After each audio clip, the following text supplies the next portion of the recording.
ইসরায়েলের ভূখণ্ডে 200 ক্ষেপণাস্ত্র ছুড়েছে ইরান। দেশ জুড়ে জরুরি অবস্থা জারি, কড়া জবাবের হুঁশিয়ারি প্রেসিডেন্ট নেতানিয়াহু। একই রাতে 3 সাবেক এমপি গ্রেফতার। রাজধানী থেকে র্যাবের জালে আব্দুল সালাম মুর্শিদি ও আব্দুর রউফ। চট্টগ্রাম থেকে একরামুল করিম।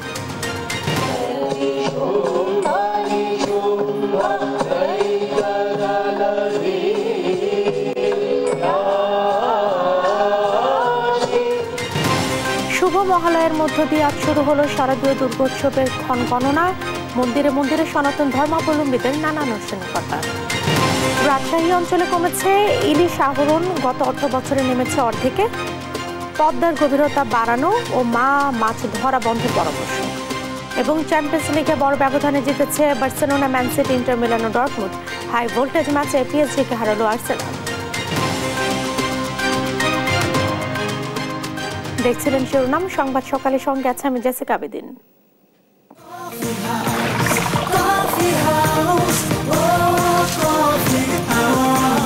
কফি হাউস, প্রতি চুমুকে আড্ডা জমে। এবারে বিস্তারিত সংবাদ। ইসরায়েল অভিমুখে প্রায় 200 ক্ষেপণাস্ত্র ছুড়েছে মধ্যপ্রাচ্যের অন্যতম ক্ষমতাধর দেশ ইরান। এর মধ্যে রয়েছে দূরপাল্লা ও হাইপারসনিক ক্ষেপণাস্ত্র। তেহরানের প্রতিশোধমূলক হামলায় আতঙ্ক ছড়িয়ে পড়ে ইসরায়েল জুড়ে। প্রাণহানির খবর না পাওয়া গেলেও ধ্বংস হয়ে গেছে ইসরায়েলের গুরুত্বপূর্ণ নেভাতিম বিমান ঘাঁটি। ইরান বড় ভুল করেছে উল্লেখ করে কঠিন জবাব দেওয়ার হুঙ্কার দিয়েছেন নেতানিয়াহু। ক্ষেপণাস্ত্র হামলা নিন্দা জানিয়েছে ইসরায়েলের মিত্ররাও। লুৎফর কবিরের রিপোর্ট। একের পর এক শক্তিশালী ক্ষেপণাস্ত্র ছুড়ছে ইরান। দেশটির অজানা স্থান থেকে মঙ্গলবার রাতে নিজেদের তৈরি দূরপাল্লার এসব ক্ষেপণাস্ত্র ছোড়া হয় শত্রু ইসরায়েলের বুক ছিন্ন ভিন্ন করে দিতে। ইরান থেকে 2000 কিলোমিটার দূরত্বে ইসরায়েলের তেল আবিব, অধিকৃত পূর্ব জেরুজালেম সহ বিভিন্ন জায়গায় আছড়ে পড়ে একাধিক ক্ষেপণাস্ত্র। তার আগেই সতর্ক সংকেত সাইরেন বাজে ইসরায়েল জুড়ে। বাসিন্দাদের নিরাপদ আশ্রয়ে যাওয়ার নির্দেশ দেয় নেতানিয়াহুর প্রশাসন।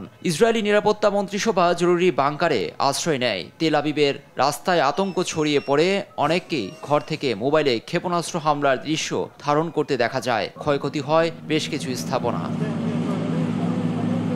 অনুসন্ধান করে ব্রিটিশ সংবাদ মাধ্যম দ্য টেলিগ্রাফ জানিয়েছে, ইরানি ক্ষেপণাস্ত্রে ইসরায়েলের অন্যতম সামরিক বিমান ঘাঁটি নেভাতিম ধ্বংস হয়ে গেছে। সেখানে বিকট বিস্ফোরণ ও কালো ধোঁয়া দেখা যায় বলে উঠে এসেছে প্রতিবেদনে। যদিও অধিকাংশ ক্ষেপণাস্ত্র প্রতিহতের দাবি করেছে ইসরায়েলের প্রতিরক্ষা বাহিনী IDF।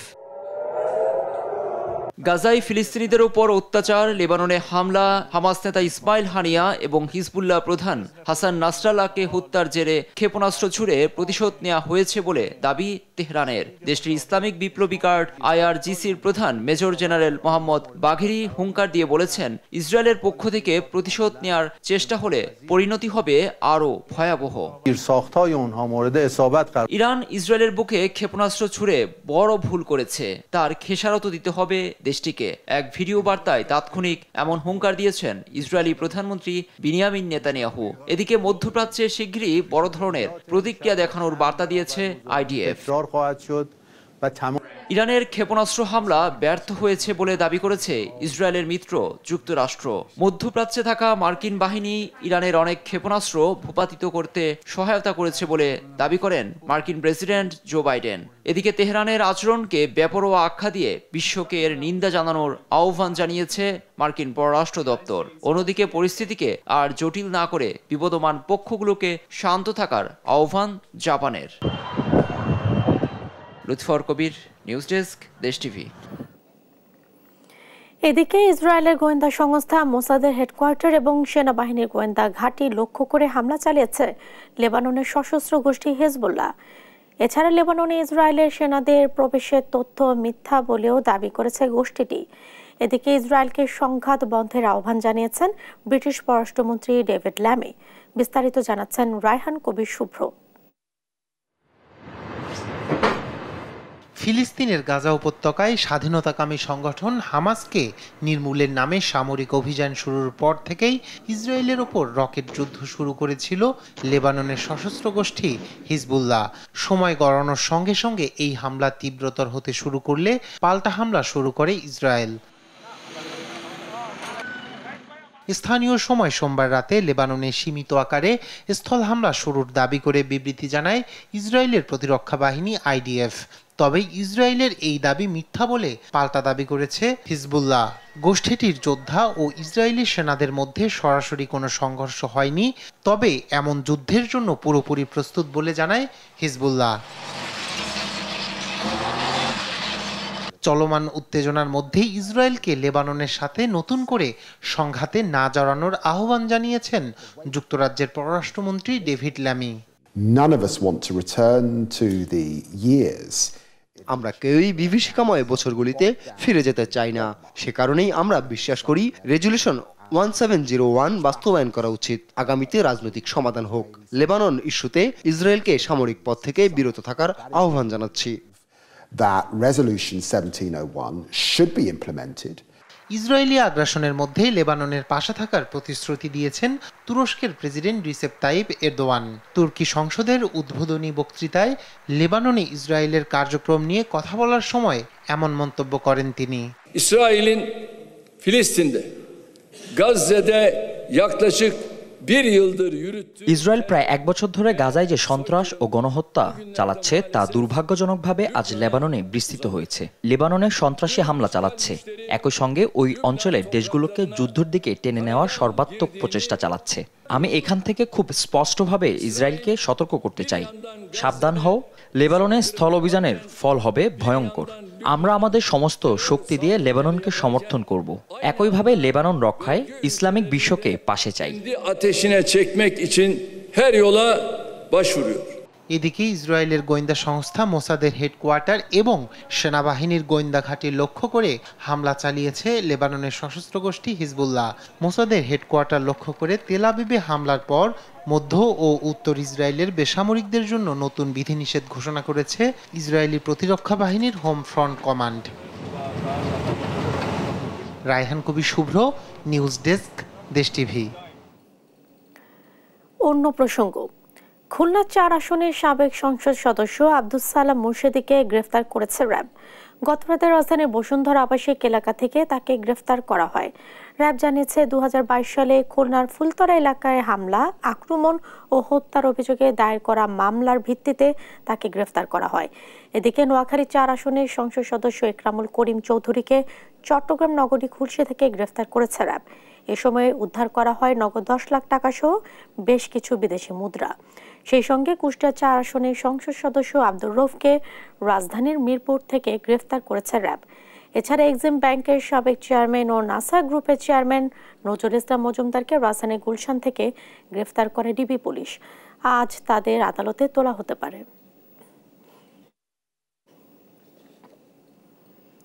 শুভ মহালয়ের মধ্য দিয়ে শুরু হলো শারদীয় দুর্গোৎসবের ক্ষণগণনা। ভোর থেকে মন্দিরে মন্দিরে চলে নানা আনুষ্ঠানিকতা। রাজধানীর ঢাকেশ্বরী মন্দির, সিদ্ধেশ্বরী মন্দির সহ সারা দেশের বিভিন্ন মন্দিরে হয় নানা আয়োজন। ভোর 6টা থেকে শুরু হয়ে চলে সকাল 7:30 পর্যন্ত। মন্দিরে পঞ্চপ্রদীপ জ্বালিয়ে হয় চণ্ডী পাঠ, করা হয় দেবীর আরাধনা। এ সময় উপস্থিত ছিলেন ভক্তরা। চলে শিল্পীদের সুরের মূর্ছনায় আবাহনী সঙ্গীত ও মহিষাসুর বধ নৃত্যানুষ্ঠান। এবছর মহাষষ্ঠীর মধ্য দিয়ে দুর্গাপূজার মূল আনুষ্ঠানিকতা শুরু হবে আগামী 9 অক্টোবর।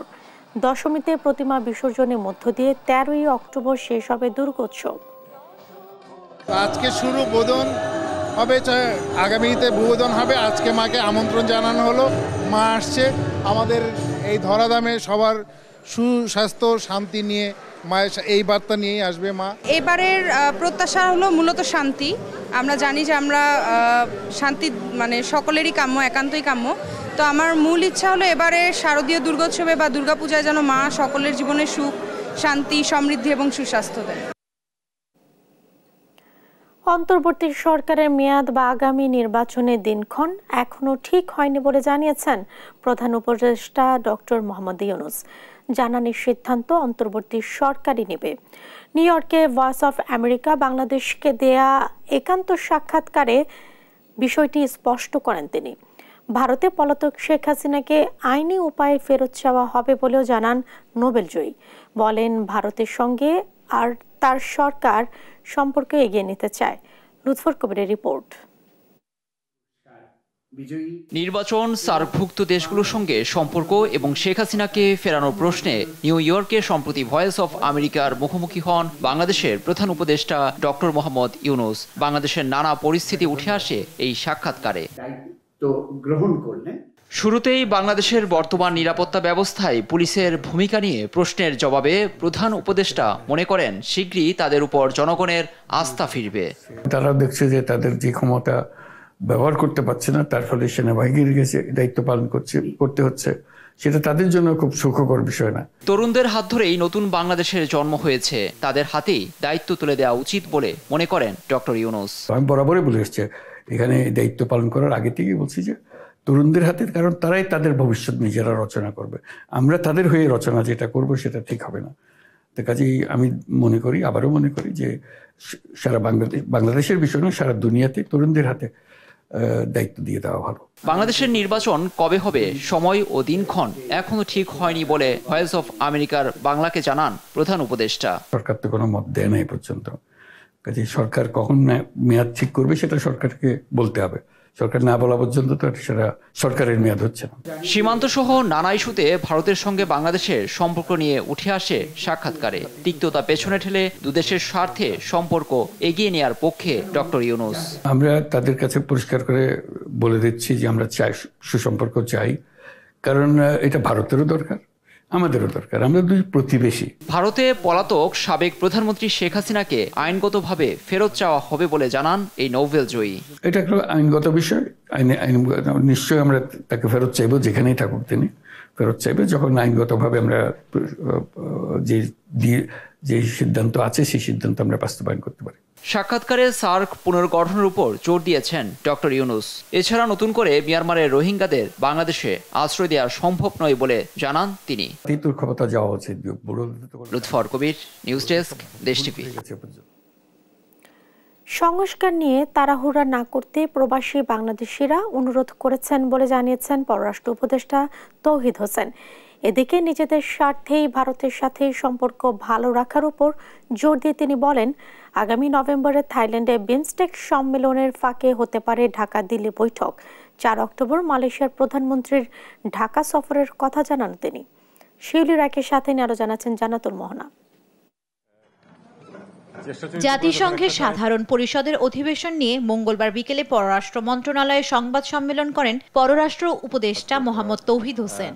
নতুন প্রস্তুতি নিয়ে আসতে পারছে যে আর কি জিজ্ঞেস করা যায়। ঢাকা দিল্লি সম্পর্কে টানাপোড়েন নিয়ে তিনি জানান, নিজেদের স্বার্থে ঢাকা দিল্লি সম্পর্ক ভালো করতে হবে এবং নভেম্বরে থাইল্যান্ডে অনুষ্ঠিতব্য বিমস্টেক সম্মেলনের ফাঁকে বৈঠক হতে পারে দুদেশের। উভয় পক্ষ একমত হয়েছে যে আমাদের পরস্পরের সাথে সুসম্পর্ক প্রতিষ্ঠা করা প্রয়োজন নিজেদের স্বার্থে। বিমস্টেকের সামিট যখন হবে, প্রত্যাশিত এখনো ডেট হয়নি, সম্ভাবনা আছে নভেম্বরেই হবে, সেখানে হয়তো দুই পক্ষের মধ্যে আলাপ আলোচনা এগুলি তারা সব ভিসা চালু করবে বলে করতে পারবে, এরকম আশা প্রকাশ করা হচ্ছে যে খুব বেশি দিন হয়তো আর সময় লাগবে না। তিনি আরো জানান, 4 অক্টোবর সংক্ষিপ্ত দ্বিপাক্ষিক সফরে ঢাকায় আসছেন মালয়েশিয়ার প্রধানমন্ত্রী আনোয়ার ইব্রাহিম। বৈঠক হবে রাষ্ট্রপতি ও প্রধান উপদেষ্টার সাথে। সংস্কার নিয়ে তাড়াহুড়ো না করতে প্রবাসী বাংলাদেশিরা অনুরোধ করেছেন বলে জানান পররাষ্ট্র উপদেষ্টা। সংস্কারে গঠিত 6 কমিশনের রিপোর্ট পাওয়ার পরই নির্বাচনের রূপরেখা নিয়ে বলা সম্ভব বলেও জানান তিনি। 6টা কমিশন গঠন করা হয়েছে, তাদের নোটিফিকেশন বোধহয় 2-1 দিনের মধ্যে হবে। তাদেরকে 3 মাস সময় দেওয়া হয়েছে, অর্থাৎ এন্ড অফ ডিসেম্বর অথবা আর্লি জানুয়ারি তারা তাদের রিকমেন্ডেশন প্লেস করবে। তখন আরো কিছু স্টেক হোল্ডারের সাথে আলাপ আলোচনার প্রশ্ন আছে। তখন সত্যিকার অর্থে তখনই কিন্তু রোডম্যাপটা ঠিক করা যাবে। তখন তার আগে কিন্তু আপনি রোডম্যাপ ঠিক করতে পারবেন। এছাড়া 71কে বাদ দিয়ে পাকিস্তানের সাথে সম্পর্ক জোরালো করবে না সরকার বলেও জানান এই উপদেষ্টা। 71-এর ঘটনায় দেশটি ক্ষমা চাইলেই সম্পর্ক আগানোর কথা জানান তিনি। জান্নাতুল মোহনা, দেশ টিভি, ঢাকা। বন্যার্ত মানুষের জন্য ত্রাণ কার্যক্রমে সংগ্রহ করা টাকার অডিট রিপোর্ট প্রকাশ করল বৈষম্য বিরোধী ছাত্র আন্দোলন। স্বচ্ছতা, জবাবদিহি ও দৃষ্টান্ত সৃষ্টিতেই অডিট রিপোর্টে প্রকাশে সময় লেগেছে বলে জানান সার্জিস আলম। প্রধান উপদেষ্টা ত্রাণ তহবিলে 8 কোটি টাকা ও বাকি টাকা উত্তরাঞ্চলের বন্যায় দেয়া হবে বলে জানান তারা।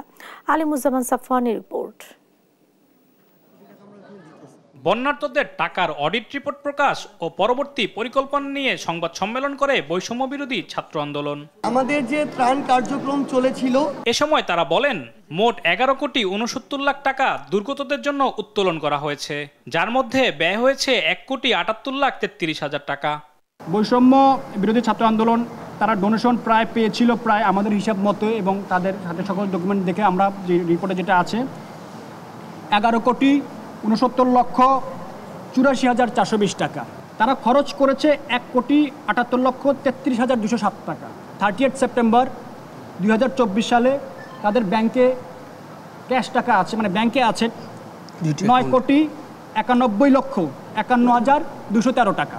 বাকি 9,91,00,000 টাকার মধ্যে 8 কোটি টাকা প্রধান উপদেষ্টা ত্রাণ তহবিলে দেয়া হবে বলে জানায় বৈষম্য বিরোধী ছাত্র আন্দোলন। 8 কোটি টাকা ত্রাণ মন্ত্রণালয়ের মাধ্যমে প্রধান উপদেষ্টার তহবিলে দিব। এর বাইরে 8 কোটির বাইরে যে টাকাটি থাকবে, অর্থাৎ 1,91,00,000 টাকা, সেই জেলাগুলোর প্রশাসন, স্থানীয় প্রশাসন, ডিসি এবং উপজেলা নির্বাহী অফিসার যিনি রয়েছেন তাদের মাধ্যমে, ছাত্র প্রতিনিধিদের মাধ্যমে আমরা বন্যা কবলিত জেলাগুলোতে ত্রাণ কার্যক্রম পরিচালনা করব।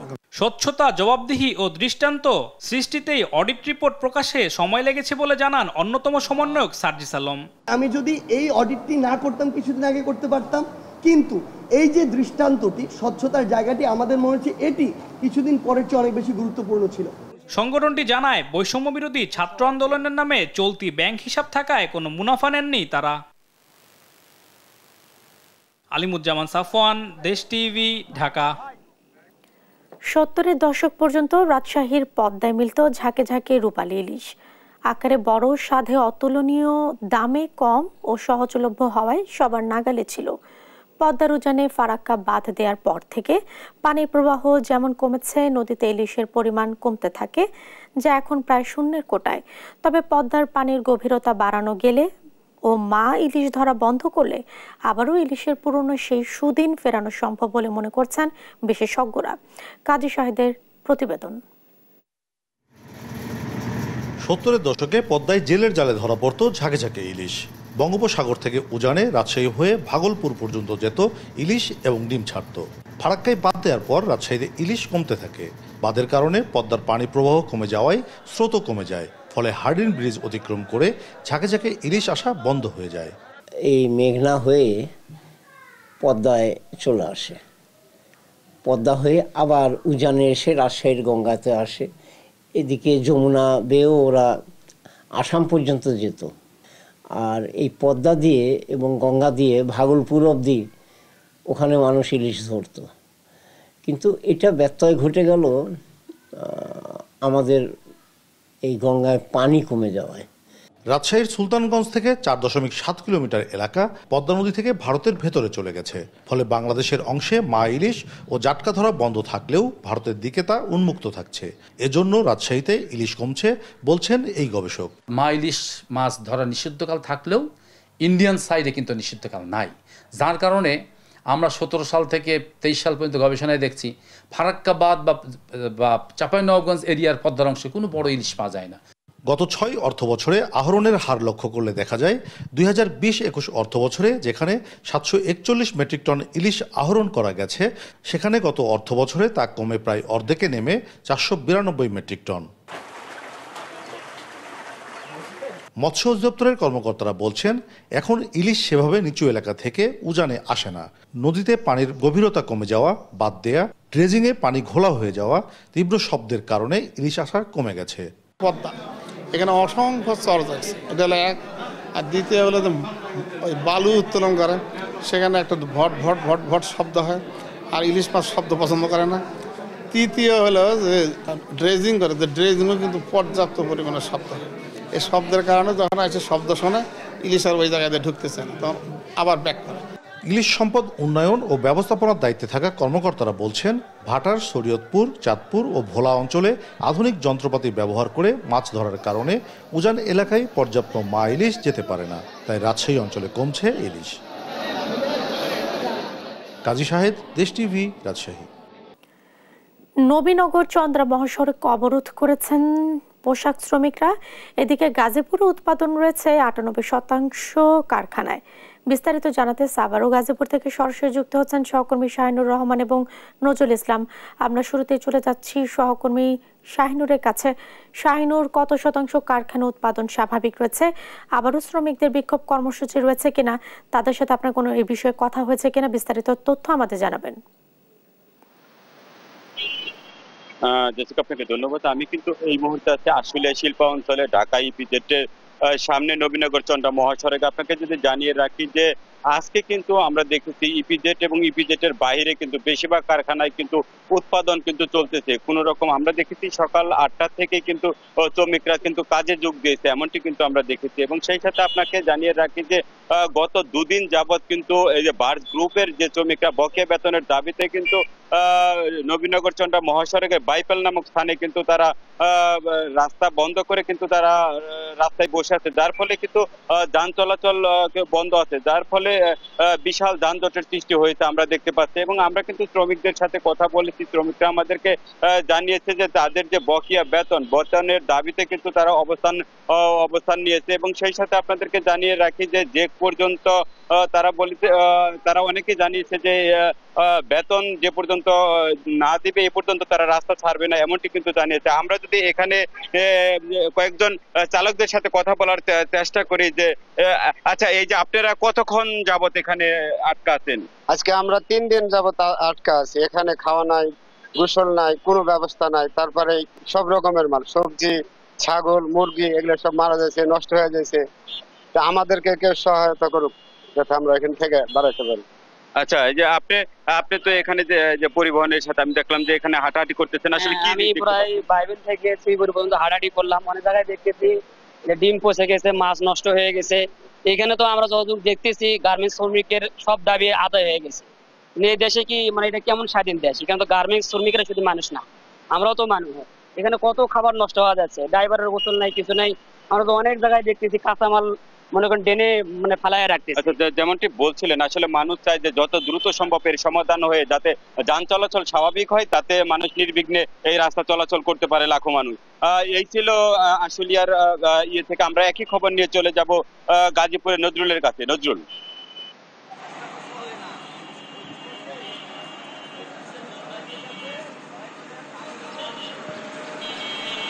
শাহিন, ধন্যবাদ আপনাকে। আপনি যেমনটা বলছিলেন গাজীপুরেও কিন্তু আপনার 98% পোশাক কারখানায় কিন্তু স্বস্তি ফিরে এসেছে এবং পোশাক কারখানাগুলো কিন্তু কর্মচাঞ্চল্য সৃষ্টি হয়েছে। এবং গাজীপুরের পোশাক কারখানাগুলো কিন্তু সকাল থেকেই আমরা দেখেছি যে কর্মজীবী যে নারী পুরুষ শ্রমিক রয়েছে তারা কিন্তু স্ব যে প্রতিষ্ঠান রয়েছে সে সমস্ত প্রতিষ্ঠানে কিন্তু তারা শান্তিপূর্ণভাবে যোগ দিয়েছে। এখন পর্যন্ত কিন্তু গাজীপুরের যে পোশাক কারখানাগুলো রয়েছে সেগুলো কিন্তু শান্তিপূর্ণভাবেই উৎপাদন যে অব্যাহত রয়েছে এবং সব জায়গায় কিন্তু এখন উৎপাদনে ফিরতে শুরু করেছে সাধারণ শ্রমিকরা। তবে সকালে বগুড়া বাইপাস ঢাকা ময়মনসিংহ মহাসড়কের বগুড়া এলাকায় চাকরি প্রত্যাশী কিছু শ্রমিক তারা কিন্তু সড়ক অবরোধ করার চেষ্টা করেছিল এবং পুলিশ এসে কিন্তু তাদেরকে সড়ক থেকে সরিয়ে দেয়। এখন কিন্তু যান চলাচল স্বাভাবিক রয়েছে। আপনারা জানেন যে কয়েকদিন ধরে কিন্তু যে গার্মেন্টস পোশাক কারখানায় চাকরি প্রত্যাশী এবং বিভিন্ন যে বেতন বকেয়ার দাবিতে কিন্তু অস্থির করে রেখেছিল, কিন্তু আজকে কিন্তু স্বাভাবিক অবস্থা বিরাজ করছে প্রতিটি কারখানাতেই। তবে পুলিশ যেটা আমাদেরকে জানিয়েছে যে আপনার বগুড়া বাইপাস এলাকার যে সমস্ত পোশাক কারখানাগুলো রয়েছে তারা কিন্তু আতঙ্কে সবগুলো পোশাক কারখানা ছুটি ঘোষণা করেছে, মানে এই ছুটি ঘোষণা করেছে এবং অন্য অন্য যে পোশাক কারখানাগুলো রয়েছে সেগুলো কিন্তু উৎপাদন স্বাভাবিক রয়েছে। তো আমরা যেখানটায় দাঁড়িয়ে রয়েছি এখানে কিন্তু বিশাল এই শিল্প প্রতিষ্ঠান সহ কোনাবাড়ি এবং কাশিমপুর এলাকা সব ধরনের পোশাক কারখানা কিন্তু উৎপাদন স্বাভাবিক রয়েছে। এবং আপনারা জানেন যে 98% পোশাক কারখানায় কিন্তু খোলা রয়েছে এবং 4টি কারখানায় কিন্তু এখন পর্যন্ত আপনার শ্রম আইন 13(1) অনুযায়ী কিন্তু 4টি পোশাক কারখানা বন্ধ রয়েছে এবং এইভাবেই কিন্তু গাজীপুরের যে পোশাক কারখানাগুলো রয়েছে সেগুলো কিন্তু স্বস্তি ফিরতে শুরু করেছে। আপনারা জানেন যে গাজীপুরে কিন্তু প্রায় 4000-এর মতন পোশাক কারখানা রয়েছে, সবগুলো মিলেই 4টা প্রতিষ্ঠান বন্ধ ছাড়া কিন্তু বাকি যে প্রতিষ্ঠানগুলো রয়েছে সেগুলো উৎপাদন কিন্তু স্বাভাবিক রয়েছে এবং আমরা শ্রমিকদের দেখেছি যে স্বতঃস্ফূর্তভাবে তারা কিন্তু পোশাক কারখানাগুলোতে যোগদান করেছে। তবে এই ছিল আমার কাছে গাজীপুর শিল্প অঞ্চল থেকে সর্বশেষ। জেসিকা। নজরুল এবং শাহিনুর, আপনাদের দুজনকেই ধন্যবাদ। লালমনিরহাটে তিস্তার পানি কমলেও বেড়েছে ভাঙন। বিস্তারিত জানাতেই সরাসরি যুক্ত হচ্ছে সহকর্মী জামাল বাদশা। জামাল, ভাঙন কবলিতদের সংখ্যা কতটা বেড়েছে? ভাঙন রোধে কোনো পদক্ষেপ নেওয়া হয়েছে কিনা? প্রশাসনের পক্ষ থেকে কিছু জানতে পেরেছেন কিনা, কি বলছেন তারা? জেসিকা, আসলে লালমনিরহাটে কিন্তু গত 3 দিন ধরে তিস্তার পানি কমতে শুরু করেছে এবং আজকে কিন্তু তিস্তার পানি বিপদসীমার 45 সেন্টিমিটার নিচ দিয়ে প্রবাহিত হচ্ছে। আসলে তিস্তার পানি কমলেও কিন্তু তীব্র আকারে ভাঙন দেখা দিয়ে তিস্তার ডান তীর এবং বাম তীরে এই ভাঙনের কবলে পড়ে কিন্তু লালমনিরহাটের মহিষকাছা ইউনিয়নের গোবর্ধন এবং সদর উপজেলার হরিণচাওড়া এলাকা সহ হাতীবান্ধা উপজেলার ডাউগাবাড়ি গড্ডিমারি এলাকার বেশ কিছু বসতভিটা কিন্তু নদীগর্ভে বিলীন হয়েছে। আমরা পানি উন্নয়ন বোর্ডের সাথে কথা বলেছি, তারা যেটি জানিয়েছেন যে লালমনিরহাটের 20টি পয়েন্টে কিন্তু ভাঙন এরই মধ্যে তীব্র আকার ধারণ করেছে। এই মুহূর্তে আমি রয়েছি লালমনিরহাটের আদিতমারি উপজেলার মহিষকাছা গোবর্ধন এলাকায়। এই এলাকায় যদি একটু দেখানোর চেষ্টা করি, গত দুদিনে তিস্তার ভাঙনে কিন্তু এই এলাকা থেকে অন্তত 50টি বসতভিটা অন্যত্র সরিয়ে নেওয়া হয়েছে এবং কমপক্ষে 13টি বাড়ি এই এলাকার লোকজনের দাবি যে নদীগর্ভে বিলীন হয়েছে এবং একরের পর একর কিন্তু আসলে ফসলি জমিও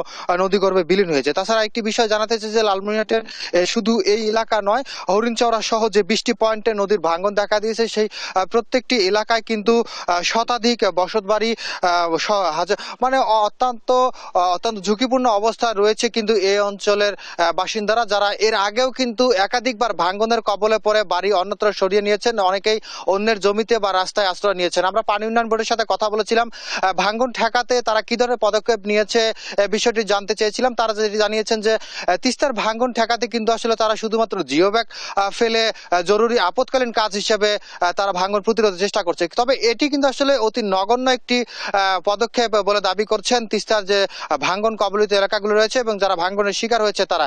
কারণটাই হচ্ছে যে প্রতি বছরেই কিন্তু এই ধরনের ভাঙনের মোকাবেলা তাদের করতে হয়, শুধুমাত্র জিও ব্যাগ কিন্তু আসলে ভাঙন প্রশমন করতে পারে না।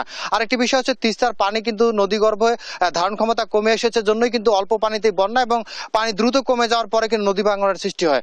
সব মিলিয়ে তিস্তার পানি কমেছে কিন্তু ভাঙন এখনো অব্যাহত রয়েছে এবং এই পানি যদি আরো কমতে থাকে তাহলে কিন্তু ভাঙন আরো তীব্র আকার ধারণ করবে। এই ছিল লালমনিরহাট থেকে নদী ভাঙন এবং বন্যা উন্নতির সর্বশেষ খবর। জেসিকা। জামাল, আপনাকে অসংখ্য ধন্যবাদ লালমনিরহাট থেকে যুক্ত হবার জন্য।